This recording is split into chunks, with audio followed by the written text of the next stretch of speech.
Hi. Recently we did close 1 million views for one of our clients in Instagram and TikTok combined, and that is spent on 1 month. So in this video, I'm just going to share a bit more about content and what my learnings is after doing it for ourselves, for our business, for our clients, sharing, teaching, and about content itself. There's some basically biggest misconception about content, and that I believe very strongly against. And one of them is very much that you should get a lot of views, you should get a lot of followers, you should do controversial shit to basically get views, right? And I don't really 100% agree with that. There's obviously certain lines you need to cross depending on situation. Like if you really want to get more views, or is your very own strong opinion about certain things, I think, yeah, go ahead, fine, go and do that. But like for me, views, followers, and everything are vanity metrics. Obviously, it does help in general if you already have a big following. But if you do it for the sake of following, you do a lot of stupid things doing content, right? What I mean by that is that when most people start doing content, they do two things, and they are separate of each other. So most of the time, one, they realize they need to be controversial, they need to do stupid trends. They go and do it, and then they ask me, why can't I convert shit? It's very obvious why I can't convert shit. The people watching and viewing your content are not the type of people that will buy from you offline, right? So you need to experience it for yourself. And what I mean that I think the concept we call ghost followers is that, let's just say, kids follow you on TikTok, but they'll never buy real estate, never buy insurance from you. So this is like a very easy to understand analogy, and which I wholly embody it. Now the second one is a bit weird as well, right? So it does work, but it doesn't show. It is a very weird thing for me because I am the person doing it most of the time. And the second part is really people posting value-based content. Right, so value-based content is very simple. It's just basically for me, like me, teaching you how to run ads, teaching you what you shouldn't do, what you should do, 3 types of prospects you should find, how to actually not get ghosted, all the things that people actually search for that actually are beneficial for their business, for their life in my niche, right? And that's one example. And if you're real estate, you teach about, you show reviews, why you should buy, what you shouldn't buy, what URA guidelines, especially in Singapore, what real estate guidelines, financial consultants, how to save money, how to spend money, stuff like that, right? You get the point.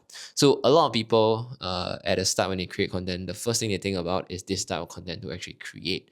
And I don't blame them, right? And I fall in the same bucket. I always thought that creating content means you need to do this. But essentially that is wrong thinking, because you're creating a value-based content that anyone can model after. I'm not saying unless you have some secret like hidden value that you only know, nobody else know, a secret patent or something. Most information online are regurgitated information. After a while, you become that person to do certain things, and you won't really get remembered as well. And this is what one of my mentors said, that this is a value-based content. You don't want to be a value-based content creator. You don't be a value-based personal brand. And the word personal is very much as it sounds. It is personal brand. So you want to be it for you to be personal. You want to showcase your values. You want to showcase your personality. You want to showcase the image that you want to showcase. You want to showcase your interests, your character, how you talk differently from everybody else. And that's essentially what you should be showcasing, right? So I went through that phase as well when doing value content and realizing that I need to be more personal, I need to show my interests. And I've been telling clients to do that. I realized I should do that myself in the long run for the content that I create as well. Right. So this essentially is my own thoughts. Why do people buy from other people is generally how you should do content. So people buy from other people because of people related interests, correct? The stories, analogies, and how they are quirky as a person. Essentially is all that. It's not of how informative you are, how smart you are, how much value do you give, right? So value comes in many different forms, right? And I use one of the analogies in networking is because if you realize the people who are good in networking, they give a lot of value in different ways. Let's just say in a group or mastermind of people in business sell things, and you are maybe the smallest revenue among every one of the peers in there, you will think to yourself, and all my friends and clients always say this, that you have nothing to give. But reality is that most people don't treat each other like humans in the networking situation. They treat them like they want to take something from them. So that's the value, right?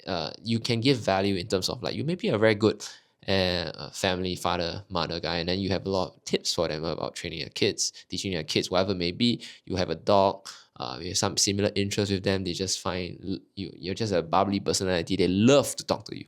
This is value. It is the same for content. The value doesn't come only in terms of the things you say. It's how you dress, how you look like, what perspective do you share, what thought process you do, what stories you tell. It is across every single thing, right? If everyone's giving value, right? So why does most content still suck, right? Even my own, I don't say I'm great. Like I still feel like it can be improved, right? I've seen other people do it. And why does content still suck? Right? So value-based content still suck because everyone can copy each other. So this is very, very consistent across a lot of creators, average creators. But when you look at who's owning the market, there are a few reasons why, right? First one is very much on consistency, right? So consistency is the key and the crux of everything. So what I mean is that you constantly create content, you need help, you hire help, whatever it may be. Yes, actually by just doing it consistently, you will get more clients, you get more leads, but you may not take off, right? The second part is that you are just not interesting and there's no depth. Right. So the funny thing is that young people know how to be interesting, right? The younger generation. And I'm 32 this year. I'm not that young. In between both sides. And I understand why people need to do content. But the young people have a knack for doing it. They are very, very easy for them to do documentation. They share everything online. And it's like the second nature to them because they live in that era. Whereas they don't really have that depth of experience, which is why documenting suits them so well. And by documenting, I mean they actually just do vlogging, day in a life, what they learn, stuff like that, right? And why people buy from younger people is I was talking just to a client, there's a few reasons as well, because mainly people see themselves, a younger version of them. They want to support, they want to actually help them, right? Or another thing is that they love the way that they think, and or they want to buy a thing, service or product that requires younger people to do it because they are not in the age or generation that is very specialized in it. Example, video content, right? It's a very, very good example for this case on why you buy basically younger gurus, younger services, and all that kind of thing. So that is one thing. And but for the older crowd, right? Not saying that you guys are old, but you have more depth, more experience, and more insights and perspective to share. And that's where gold, as literal gold, right? And if you're able to actually extract that out from you and creating content like this, like anybody else, that is where the value truly lies and how interesting your life has led to that point of time, right? So that's one. Second thing is that most people don't show their true interests or like a character, or they don't have fun with content. So like I have a client in the real estate space. He actually does sell like 8, 9 figures houses, and the interesting thing is that he actually lives lives to the fullest. And that was when I really realized that everyone has their own interests, and then you can geek out about certain things. And innately, everyone is a geek on something. Let's say you are Legos, you love wine, you love Pokemon cards. Doesn't matter what you like. If you geek on it, essentially, people will buy into you as well because you can see the energy, the passion, the interest they have on certain topics, and that really translates into video content, right? So I am very interested in concepts, ideas, in marketing, and I think maybe you can see it from this video, but generally that's how I feel. If you can do it, take your energy, become the person you truly as. When you do certain things, you are able to attract the right clients. The videos will be able to take off, and essentially your job is done, right? You don't need that great edits, you don't need all this thing. They all work, right? They all, if you have a team and this is helpful for you, go and edit it. But like if not, you need to show who you are uniquely. What's your what my partner Melvin calls your X factor, your position in the market. And once you get that down, essentially you'll be the most interesting person in a niche. You'll be so good, right? Everyone will come for you. You'll be high demand, right? And that's essentially you can do that with content and everything else, ads and everything. But today we're talking about content. So previously, I think I said this in other videos. I was just literally the ads guy. I always thought ads was easier. It is easier, right? But essentially people want to buy from people. So an ads limits that and put that at the back, which actually takes a lot of work from doing that. So as an ads guy, and I run a lot of ads, even for my businesses right now, is what I realized I always restart the process of introducing myself, what I've done. It's very, very tiring, right? And I always wanted to have content that actually speaks for myself. And that's what essentially we are doing right now, right? Like I want people to consume as much information as they can about me, binge watch as many content about me before they even talk to me on buying anything. And by the time they are more ready to buy. And last time I always believed that an ad is able to do that. Yes, ads is able to actually help you accelerate that, right? By spending money to accelerate time, accelerate leverage. But essentially, you still need pieces of content, and that is the easiest way to penetrate into your prospects' minds as much as they can by saying maybe 1 or 2 good ideas here. They will be thinking about it for the whole day. They want to watch other videos. And yeah, and then after that, they go to your Instagram, TikTok, and they see that you're interesting as a person as well. I don't know like what I feel like if I were to see somebody that I admire only talk about work, right? So essentially, like they might be boring, but like if I like boring, like and not boring, but like analytical stuff and everything, and them that type of character, yeah, I'd be drawn to them. But most people are not like that, right? So most people actually enjoy other things in life. They don't need to work. I don't think you work 24/7. Nobody works 24/7 unless you are insane or like you have a drive somehow or rather, right? So for me, it's like I have interest. Maybe I play video games. I just don't say it. I dance before, and if I show those videos or like I do something fun related to that, I can. In that I'm more. I like thinking of different ideas. I can show that as well. I like investing, right? Investing in general, talking about money concepts, and all this may come into other videos as well, and I can showcase in that. So the other side is the very, very meta side, right? So for me, it's one of my clients actually just told me, I just came from a call, to buy a better house, essentially, because I have the ability to do so. Secondly, obviously wear a bit better as well.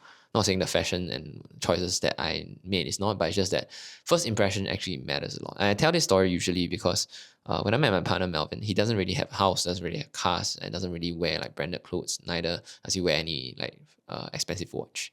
I have an expensive watch right now. Essentially, people look at success in very superficial terms. I mean, success may mean a lot of things to people, but in content, the first impression matters a lot. This is reason why like Super Cool Band, which plays like a billionaire, fake billionaire skit, or like when people plays like the rich kid, obnoxious kids, a lot of people still watch. It's because being rich is kind of seen as being successful in a lot of Asians' mindset, especially Singapore. We are very, very superficial, materialistic society, right? I'm not gonna lie if like my parents say, "Hey, wow, my neighbor actually bought a condo." Why are they telling me this, right? It shows that the neighbor sons actually made it, and that's the reason why they say it, right? Not because they just want to share like stories with me, because the social crediting, sharing such things actually matters a lot more than it looks, right? And that comes to my mind, right? So like I always ask my client take videos in their car, like he's driving Maserati and stuff like that, buy a landed house, showcase the landed more often, have the background. I should do the fucking same thing, right? I'm not doing the same thing because like, oh, I think like money should be well spent somewhere else. Like fuck it, right?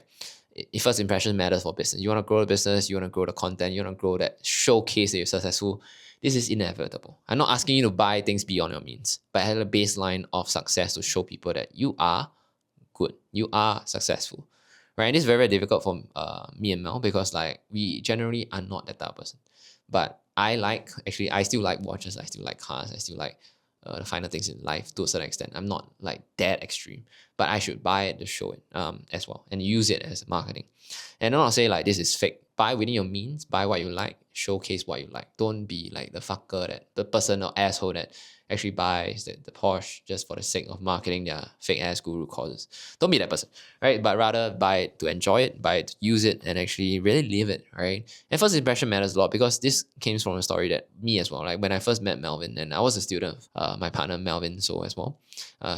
At that point of time, I didn't really had very, very good first impressions because like who's this guy? Why is he saying such weird shit on social media?